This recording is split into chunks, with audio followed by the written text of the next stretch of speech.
बोलिए प्रेम से सियावर रामचंद्र जी की जय हो। जय माता दी।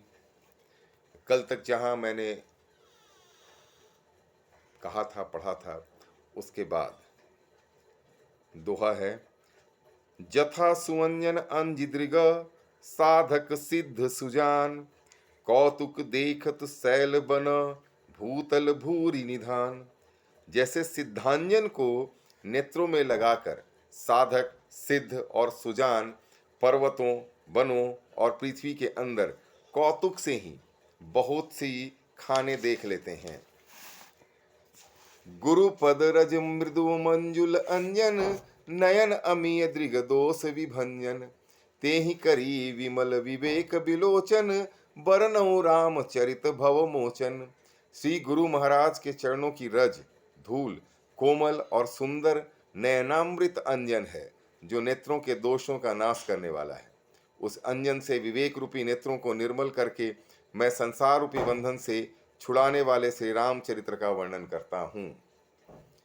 बंदऊ प्रथम महीसुर चरना, मोह जनित संशय सब हरना। सुजन समाज सकल गुण खानी, करन उप प्रणाम सप्रेम सुबानी। पहले पृथ्वी के देवता ब्राह्मणों के चरणों की वंदना करता हूँ, जो अज्ञान से उत्पन्न सब संदेहों को हरने वाले हैं। फिर सब गुणों की खान संत समाज को प्रेम सहित सुंदर वाणी से प्रणाम करता हूँ। साधु चरित शुभ चरित कपासु, निरस विशद गुणमय फल जासु। जो सही दुख पर छिद्र दुरावा, बंदनीय जहि जग जस पावा। यहाँ तुलसीदास जी साधु और संतों के गुणों का बखान कर रहे हैं। संतों का चरित्र कपास के चरित्र यानी उसके जीवन के समान शुभ है, जिसका फल नीरस विशद और गुणमय होता है। कपास की डोडी नीरस होती है। संत चरित्र में भी विषयासक्ति नहीं है, इससे वह भी नीरस है। कपास उज्जवल होता है। संत का हृदय भी अज्ञान और पाप रूपी अंधकार से रहित होता है, इसलिए वह विशद है। और कपास में गुण यानी तंतु होते हैं। इसी प्रकार संत का चरित्र भी सद्गुणों का भंडार होता है, इसलिए वह गुणमय है। संत स्वयं दुख सहकर दूसरों के छिद्रों और दोषों को ढकता है, जिसके कारण उसने जगत में वंदनीय यश प्राप्त किया है। ठीक वैसे ही जैसे कपास का धागा दूसरों के छिद्रों को, फटे पुराने कपड़ों को सिलता है। मुद मंगलमय संत समाजू, जो जग जंगम तीरथ राजू। राम भक्ति जह सुर सरी धारा, सरसई ब्रह्म विचार प्रचारा। संतों का समाज आनंद और कल्याणमय है, जो जगत में चलता फिरता तीर्थराज है, प्रयाग है। जहाँ उस संत समाज रूपी प्रयागराज में राम भक्ति रूपी गंगा जी की धारा है और ब्रह्म विचार का प्रचार सरस्वती जी हैं। विधि निषेध में कलिमल हरनी, करम कथार अभिनंदनी बरनी। हरिहर कथा विराजति बेनी, सुनत सकल मुद मंगल देनी। विधि और निषेध अर्थात यह करो और यह ना करो रूपी कर्मों की कथा कलयुग के पापों को हरने वाली सूर्य तनया यमुना जी हैं। और भगवान विष्णु और शंकर जी की कथाएं त्रिवेणी रूप से सुशोभित हैं, जो सुनते ही सब आनंद और कल्याणों को देने वाली है।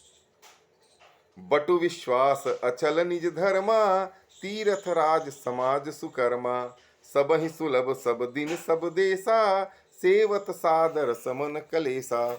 उस संत समाज रूपी प्रयाग में अपने धर्म में जो अटल विश्वास है और वह अक्षय वट है, और शुभ कर्म ही उस तीर्थराज का समाज है, परिकर है, वह संत समाज रूपी प्रयागराज सब देशों में सब समय सभी को सहज ही में प्राप्त हो सकता है और आदर पूर्वक सेवन करने से क्लेशों को नष्ट करने वाला है। अकथ अलौकिक तीर्थ राऊ, देई सद फल प्रगट प्रभाऊ। वह तीर्थराज अलौकिक और अकथनीय है एवं तत्काल फल देने वाला है, उसका प्रभाव प्रत्यक्ष है। यहाँ आप देखें अगर तो तुलसीदास जी सभी हिंदुओं को, सनातन धर्मियों को संतों के पास जाने की प्रेरणा दे रहे हैं। आप ये समझिए, अभी जिस समय समाज का जो स्थिति है, ऐसी स्थिति उस समय नहीं थी जब तुलसीदास जी ने जन्म लिया था। वो जितने बड़े कवि हैं, जितने बड़े ज्ञानी हैं, उतने ही बड़े समाज सुधारक भी हैं, उतने ही बड़े हिंदू समाज के सुधारक हैं। कल्पना कीजिए उस समय जब मुगलों के द्वारा प्रत्यक्ष या अप्रत्यक्ष रूप से हिंदुओं को मुस्लिम धर्म में परिवर्तित किया जा रहा हो, उस समय इतना, सिर्फ एक अकेले व्यक्ति का ये जो प्रभाव है, ये जो हिम्मत है, ये तो निश्चित तौर पर पूजनीय है, पूजने लायक है। आगे फिर मैं बात करूंगा। सुनि समुझहि जन मुदित मना, मज्जहि अति अनुराग, लहहि चारि फल अछत तनु, साधु समाज प्रयाग। जो मनुष्य इस संत समाज रूपी तीर्थराज का प्रभाव प्रसन्न मन से सुनते और समझते हैं और फिर अत्यंत प्रेम पूर्वक इसमें गोते लगाते हैं, वे इस शरीर के रहते ही धर्म, अर्थ, काम और मोक्ष चारों फल पा जाते हैं। मज्जन फल पेखिए तत्काला, काक हो ही पिक बकऊ मराला। सुनी आचरज करे जनि कोई, सतसंगति महिमा नहीं गोई। इस तीर्थराज में यानी संतों के समाज में विचरने का फल, यहाँ स्नान का फल तत्काल ऐसा देखने में आता है कि कौवे कोयल बन जाते हैं और बगुले हंस बन जाते हैं। यह सुनकर कोई आश्चर्य न करे, क्योंकि सत्संग की महिमा तो छिपी ही नहीं है, सबके सामने में।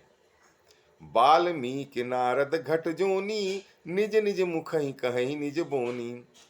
जलचर थलचर नभचर जाना, जे जड़ चेतन जीव जहाना। वाल्मीकि जी, नारद जी और अगस्त्य जी ने अपने अपने मुखों से अपनी होनी यानी अपने जीवन का वृतांत कहा है। जल में रहने वाले, जमीन पर चलने वाले और आकाश में विचरने वाले नाना प्रकार के जड़ चेतन जीव जितने भी इस जगत में हैं, मति की रति गति भूति भलाई, जब जेहि जतन जहां जेहि पाई। सो जानब सतसंग प्रभाऊ, लोकहु वेद न आन उपाऊ। उनमें से जिसने जिस समय जहां कहीं भी जिस किसी यत्न से बुद्धि, कीर्ति, सदगति, विभूति यानी ऐश्वर्य और भलाई पाई है, सो सब सत्संग का ही प्रभाव समझना चाहिए। वेदों में और लोक में इनकी प्राप्ति का दूसरा कोई भी उपाय नहीं है। अब आगे देखिए वो क्या कह रहे हैं। बिन सत्संग विवेक न होई, राम कृपा बिन सुलभ न सोई। सतसंगत मुद मंगल मूला, सोई फल सिद्धि सब साधन फूला। सत्संग के बिना विवेक नहीं होता और श्री राम जी की कृपा के बिना वह सत्संग सहज में मिलता भी नहीं है।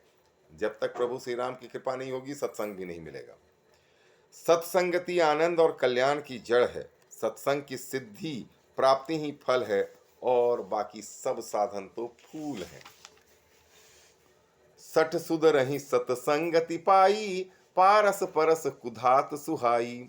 विधि बस सुजन कुसंगत परही, फनि मनि सम निज गुण अनुसरही।